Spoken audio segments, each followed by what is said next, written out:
Railway का कुल budget 2,52,000 crore का है और इसमें 3 नए कॉरिडोर भी बनने हैं और साथ में राज्यों को अलग अलग परियोजनाएं जो वहां पर चल रही हैं या चलानी हैं उसको लेकर पैसे भी आवंटित किए गए हैं। इसमें सबसे ज्यादा उत्तर प्रदेश को 19,575 करोड़ रुपए आवंटित किए गए हैं। दूसरे नंबर महाराष्ट्र को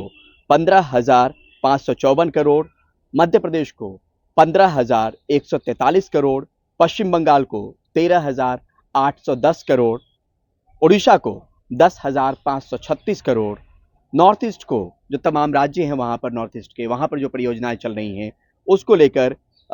10,369 करोड़ रुपए और बिहार को 10,032 करोड़ रुपए आवंटित किए गए हैं। ये अलग अलग परियोजनाओं को लेकर देने होते हैं और ये भी देखना होता है कि उन परियोजनाओं पे कितना खर्च होता है, तो उसके हिसाब से ये दिए गए हैं। लेकिन इसके अलावा राज्यों की कमी नहीं है जहाँ पे पैसे आवंटित किए गए हैं, चाहे वो राजस्थान हो, छत्तीसगढ़ हो,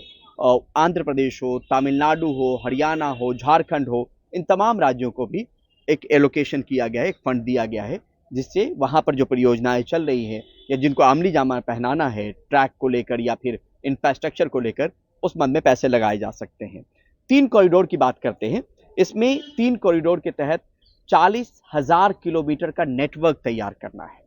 और ये कॉरिडोर जब भी बात करते हैं तो एक डेडिकेटेड फैसिलिटी को लेके होता है। जैसे 3 कॉरिडोर की यहाँ पर जो बात की गई उसमें एनर्जी, मिनरल एवं सीमेंट कॉरिडोर है, पोर्ट कनेक्टिविटी कॉरिडोर है और हाई ट्रैफिक डेंसिटी कॉरिडोर है। जब आप कॉरिडोर बनाते हैं तो वहां पे स्पीड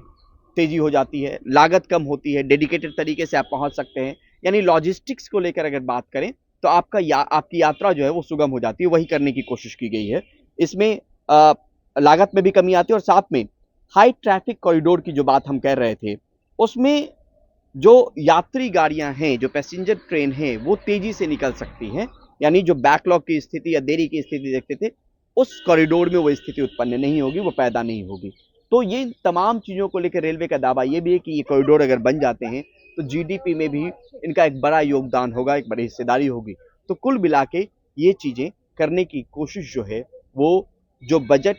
रेल का है उसके तहत रेल मंत्रालय ने अपनी तरफ से ये चीजें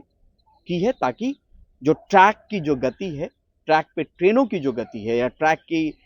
जाल बिछाने की जो गति है उसको बढ़ाया जा सके और वो सर्विसेज जो डेडिकेटेड तरीके से एक जगह से दूसरे जगह, जैसे पोर्ट कनेक्टिविटी की बात करते हैं, तो उस तरीके से उस कॉरिडोर को ऐसा बनाया जा सके जिसपे